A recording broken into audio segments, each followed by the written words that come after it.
very well, really.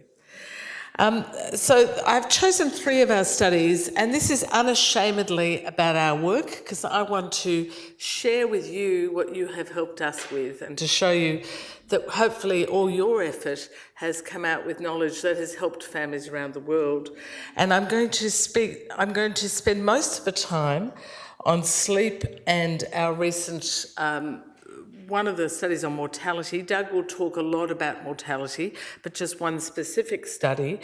And I'm going to spend a little bit of time on gait at the end. I'm going to rush through that intentionally because I know people who've been here before have heard it before, but I also know that there will be people here and online who have never heard it before, and I just want to address it briefly, but probably not comprehensively enough.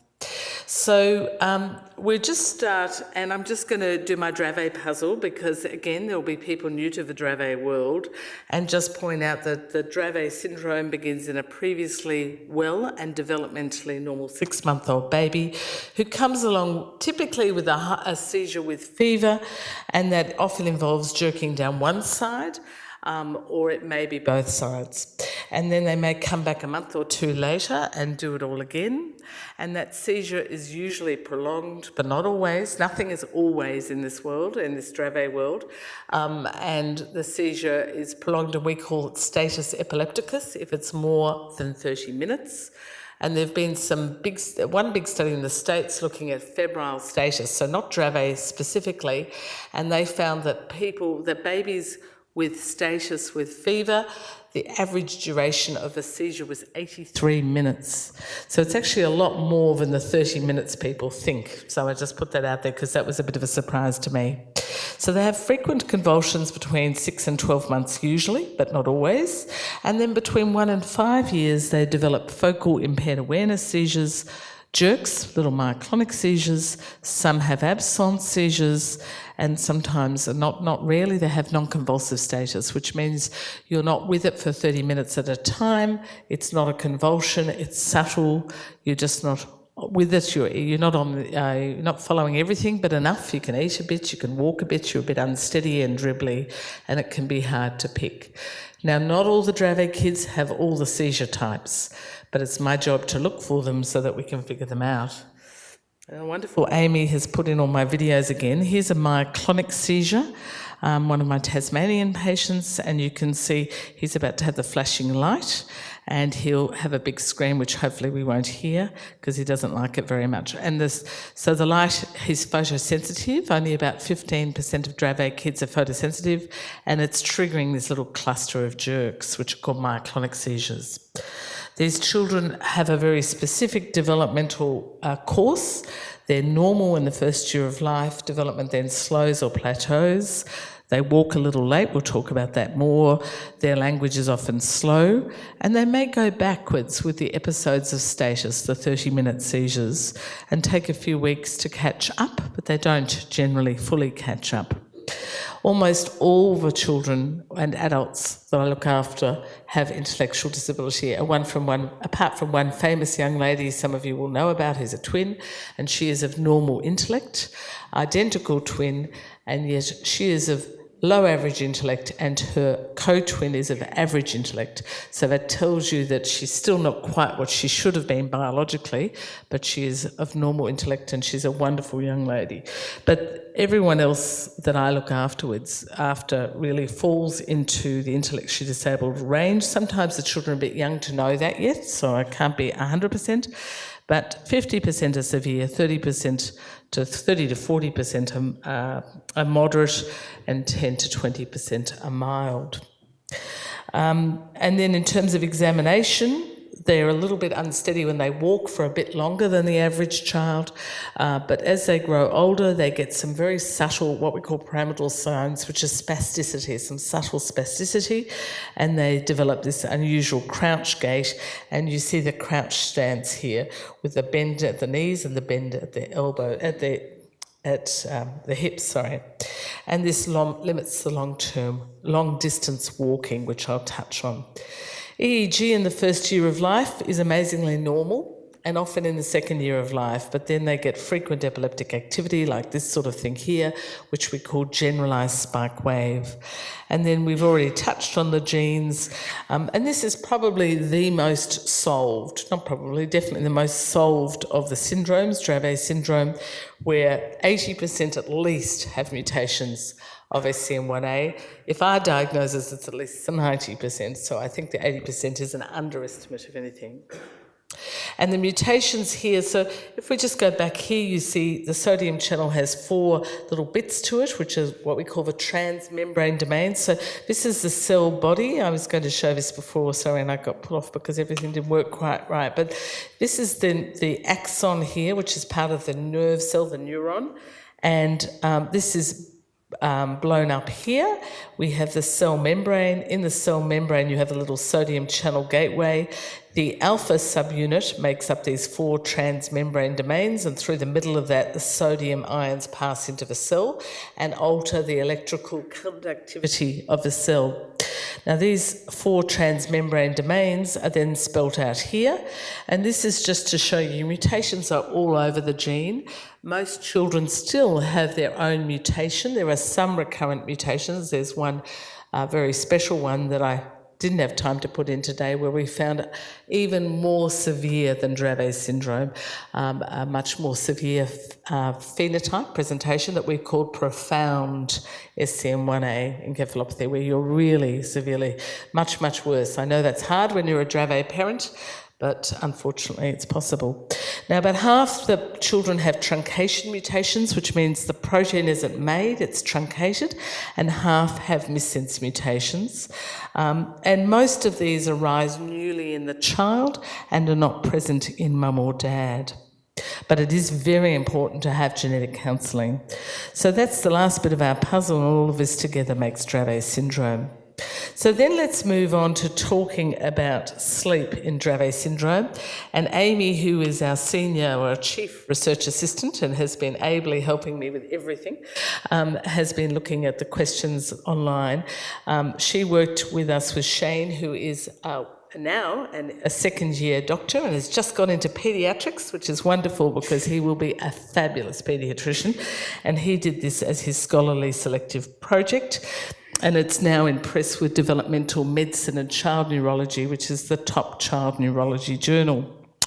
So I'm not going to belabor this because we've just heard from Margot about how sleep changes your life, and I'm sure nobody in the room needs convincing of that.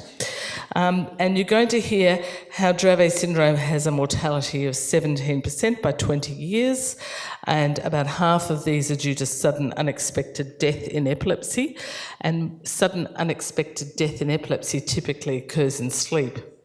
So we're going to hear more about SUDEP, and I'm not belabouring that. I wanted to belabor sleep a little bit. And here you see Zoe, whose name is changed, and this sort of led us to the study, as I recall. She was seen by you under another name, and this little girl, had a lot of desaturations, and Margot rang me and said, I think I've got a little Dravet who's having a lot more seizures, and that's why she's sleeping badly. And that sort of was the reason we went on to do this study. And one of the issues around sleep studies is they use 2 EEG electrodes, which we EEGers laugh at and say, sorry, Margot's saying 7, but we use a whole head in epilepsy, so there's a bit of friendly rivalry going on here.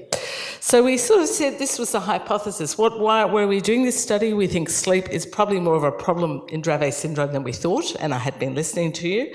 And perhaps this is due to seizures. As I said before with Lennox-Gastaut, we know it is, but maybe in Dravet it is. So the aim was to determine, this study was on questionnaire, was to say how often do they have sleep problems and to understand the type of sleep problems. We sent a sleep questionnaire out to 96 of our families, and we did oximetry at home, thank you for those who've done that, to look at to see if they were desaturating, getting low oxygen levels like this little girl had. And we used this questionnaire, which breaks it into all these separate areas, and I'm going to have trouble remembering all these, but basically that's what we looked at. So this is just a questionnaire study. When you have a medical student for 5 months, you have to have a very targeted question. So the question was there a sleep problem? And we looked at seizures by parental report, so what you knew about, and what about were you using sleep medications. So we got 59% response rate, still 57 families, and you can see there the children aged from 2 to 36 years, 27 were female, and 89% of them had an SCN1A mutation. Most of them were new, and some of them were inherited from mosaic parents generally. That means the parent had a very low level, not a high level. And the parent did not have Dravet syndrome in general. So the frequency of sleep problems, 75% had at least one abnormal category, so there was a problem or a total sleep score, and 44% had a pathological total sleep score, which comes from the questionnaire, and there was no difference between the Dravets with or without an SCN1A mutation. Half of them had had seizures in the last 6 months, but only 4 had seizures every night. Of those with disorders of excessive somnolence, that means sleepiness, if you're too sleepy the next day, 10 had nocturnal seizures. But you don't know, are they seizing every night or are they seizing rarely, and what you see and what the reality is may not be the same. So in terms of the sleep problems, the nature of the sleep disturbance,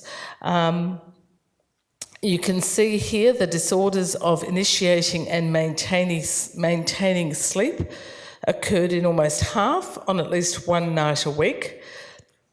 And some work more than twice, and 40% went to bed with difficulty. So have a look at these. These are the separate categories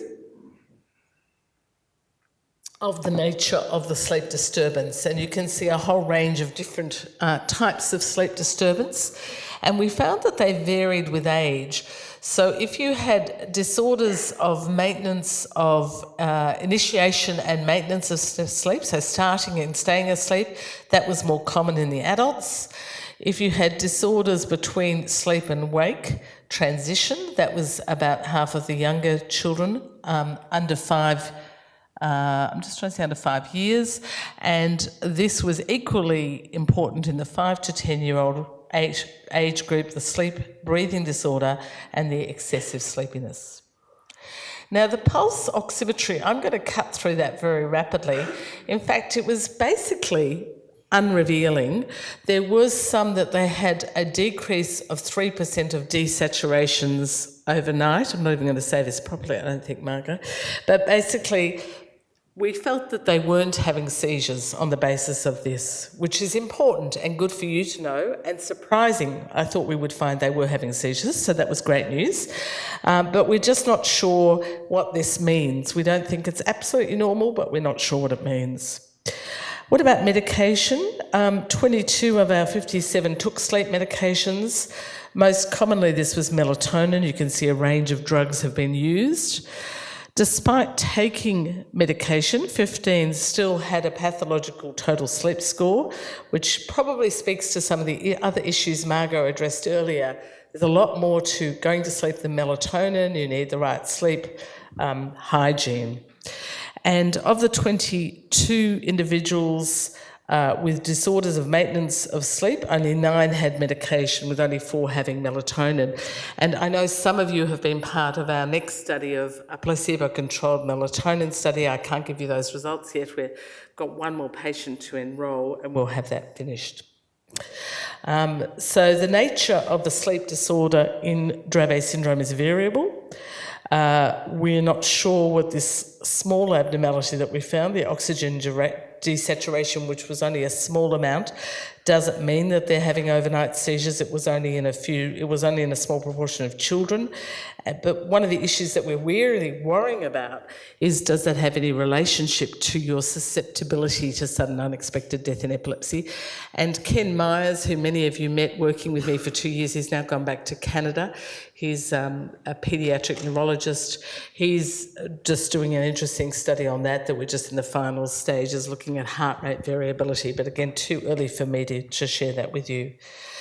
So what about contributory factors to bad sleep in Dravet? Seizures, obviously, but less than we thought of an issue.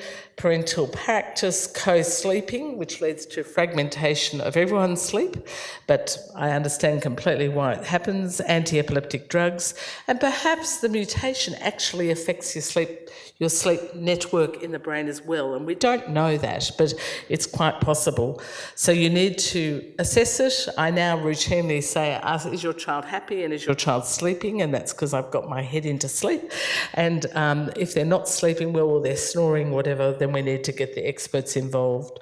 And of course, a small improvement in sleep leads a better life for everyone. And this is Shane, our budding paediatrician. All right, so I think next, oh dear, I'm just going to go out of this for a moment if my computer's going to behave. And I'm going to go to the mortality one and start with a picture of Molly. And I mentioned Molly before, and her mum's here, Kelly, who's a wonderful force in the world of Dravet syndrome. And Molly sadly died when she was seizure-free. Oh dear, sorry, I got my family there. Molly sadly died when she was 11, is that right, Kel? Yeah, Yeah, and she was seizure-free thanks to stiripentol and had been for a long time. And she had this disorder I'm going to tell you about. I think Doug's going to put one slide up about it, but I wanted to just tell you about the whole study. So this is something we've just reported this year in the paediatric literature in a journal called Pediatrics of fatal cerebral edema with status epilepticus. So we know children with Dravet syndrome can die for sudden unexpected death in epilepsy, which is what Doug will talk about. We know they can have injury, or they could drown in the bath, or they could have status epilepticus. What we didn't have a handle on was what was really happening with the status epilepticus. And when Ken came to me, I was very upset about Molly, of course, and then I also had this other little girl that came along to see me, and who I've named Grace for this. Now, she only found me because she had a very smart mum, and they were a country family, and the mum had gone to Dr. Google, and mum was worried that she had Dravet syndrome. And as you can see here, 4 months right, 3-minute right seizure down one side, no fever. 2 weeks later, she had a 20-minute one, no fever, which again, both no fever is unusual. Anyway, she came in to see me at this point and said, I'm worried my child might have Dravet syndrome at 10 months. And I said, I agree, I'm worried your child has Dravet syndrome. Anyway, a month later, she came in with convulsive status epilepticus to the Children's Hospital and had this problem of facial brain edema and died. And we didn't, not thanks to me, I tried very hard to get the gene testing done immediately, but powers that be, it didn't work, and it took 3 months till we got the gene testing, which was positive for Dravet syndrome. And it just highlighted to me that if that mum hadn't been that smart, and she wasn't medical at all, if she hadn't found me, this child would never have been diagnosed, because she would have come in status epilepticus, she would have been in intensive care, people would have thought there was some sort of infection they couldn't find, and she would have died. And she had the same story. So this is about 5 children, of which 4 happen to be girls. I think that's just chance, it's low numbers. But I can tell you that since we've published this, 2 other papers have come my way to look at for the same thing. So it's out there, people just have to recognise it. And all of them had SCN1A mutations and all had normal MRI before they had this episode. They all presented with prolonged status epilepticus with fever, so a long seizure, and developed this severe brain edema, swelling of the brain, which leads to that brain pushing down, which is called herniation and death. And these children were aged 10 months to 11 years. Their febrile status epilepticus is from 75 minutes to 4 hours. And that's interesting in light of what I just said about this study of 200 children in America with febrile status epilepticus, of which only a handful ended up having Dravet. As far as I know, it's not published.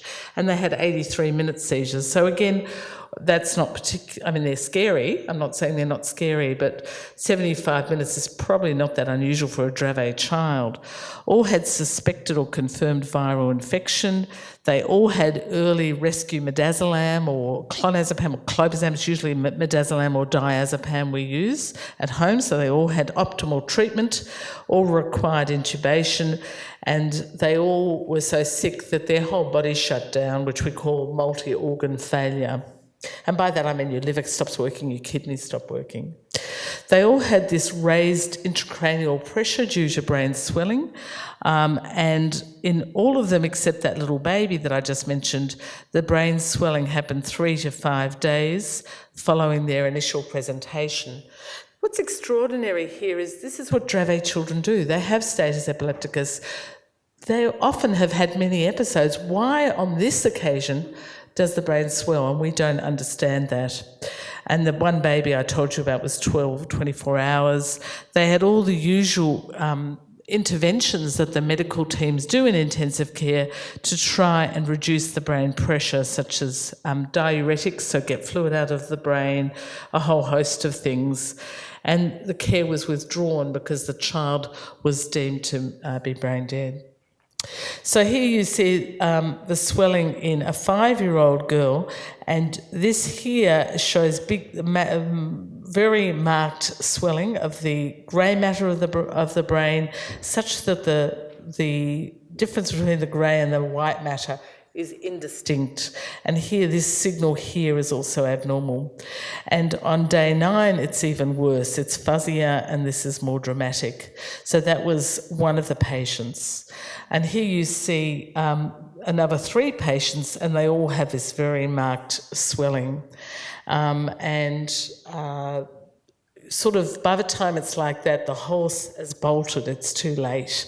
And I'm trying to think of ways around recognising it much earlier. And here's the pathology of one of the children where we're looking at the brain and you can see there's lots of swelling. All the white is just fluid.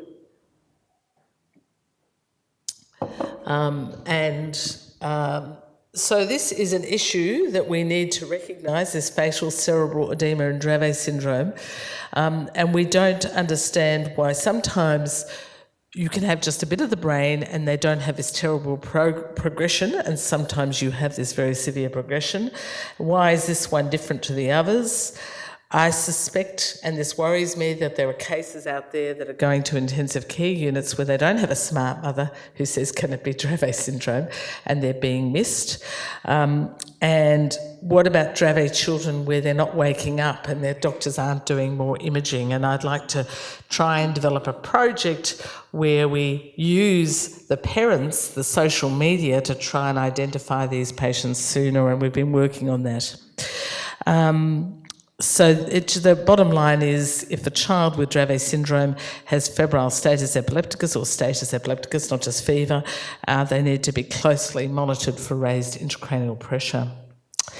Now, I'm conscious of the time. I wanted to just advertise 2 studies. Sarah Calvert should be in the room. There she is, stand up and everyone. So Sarah is a medical student, very interested in working in Dravet syndrome, and she is doing like Shane did, the 5-month scholarly selective from next February for 5 months, and her project is to look further at vaccination. I haven't talked about our vaccination work here, but I've talked about it many times in the past, sorry, thank you.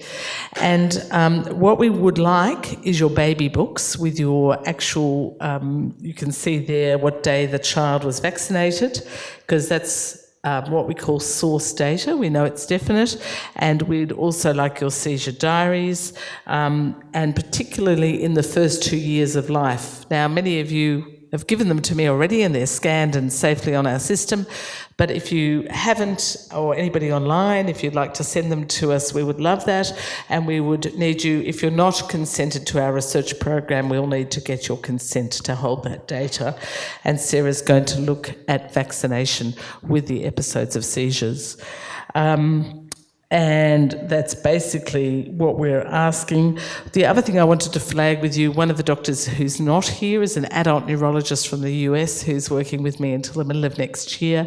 And we've got a study we're just putting through ethics of a drug trial with placebo, because I absolutely believe we need placebo.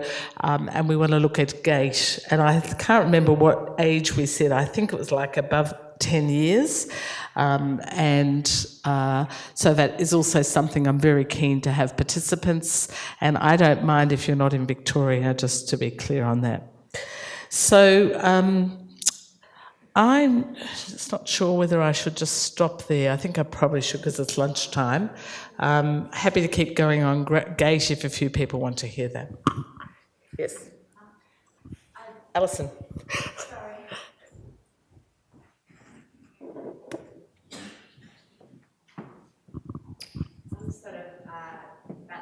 Working? Oh, there we go. About the gait, but obviously I'm LJ, Hunter's mum, Dr. Gill's patient, and he briefly touched on the subject that you guys have been looking at children or undiagnosed young adults that might be more similar to Hunter, but he said the mutation is a little bit different. Obviously, Hunter is far more severe than most of the other kids that I know with these disabilities, can't walk, can't talk, can't hold his head up, like a newborn baby, basically. But I'm just wondering if you've discovered any more kids that are more similar to him, or... Okay, yes, we do, and I have got a little talk on that, which I could probably go through fairly fast. What else have you got there?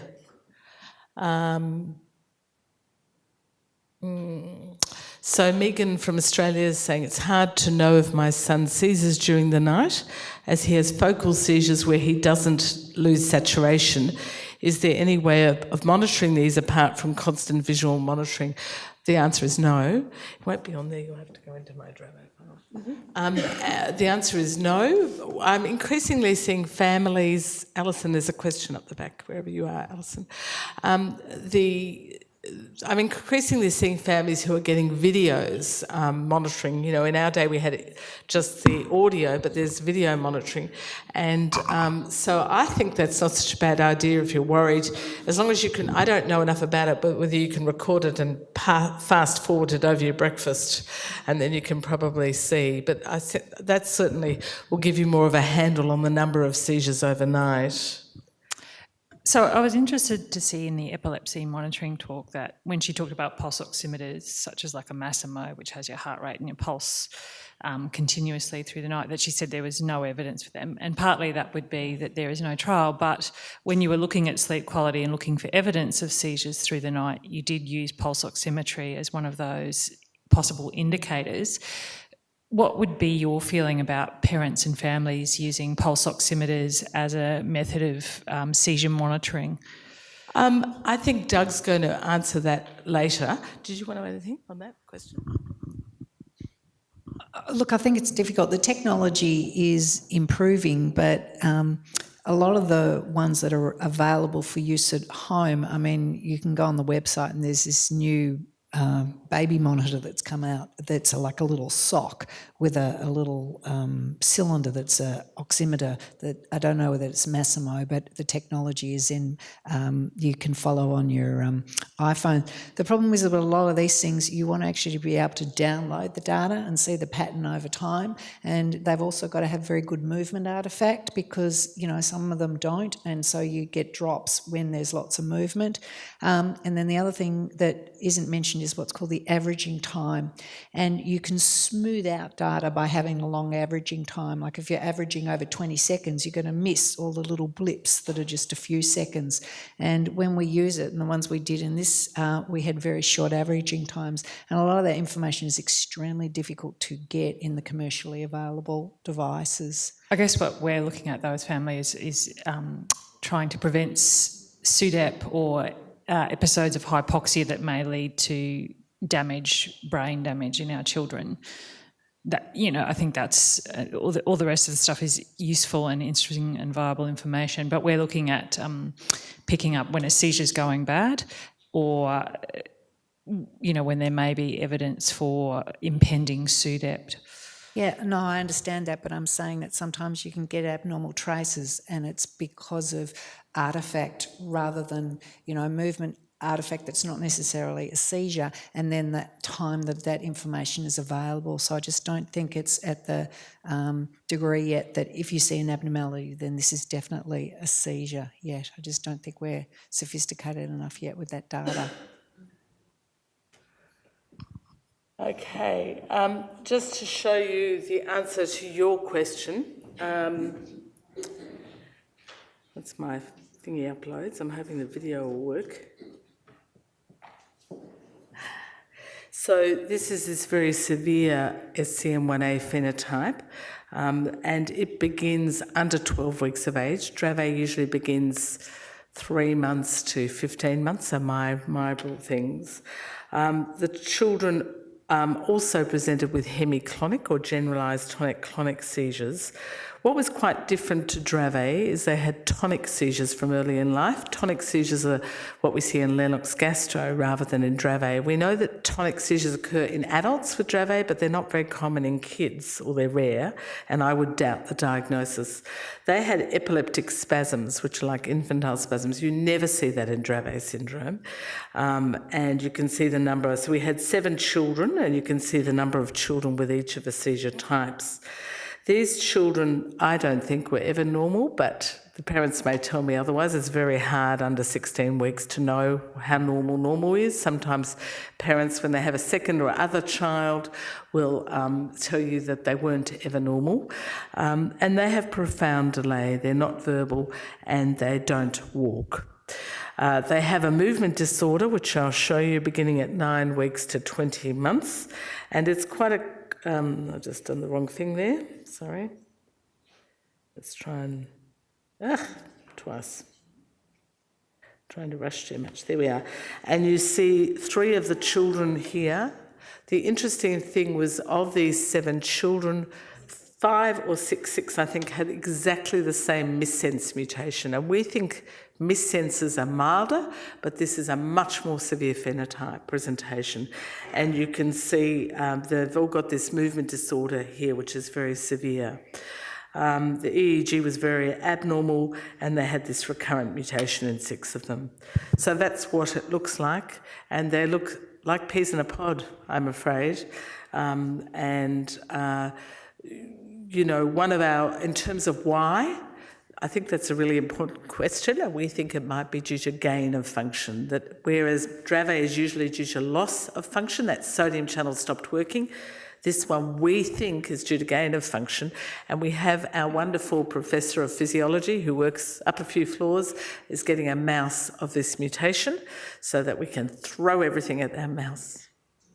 Okay, I'm going to stop there. Thank you very much. For the people online, there are a bunch of questions we haven't addressed. Once the room empties, I'm going to address those questions over about 5 minutes. So thank you very much. Go forth and enjoy food.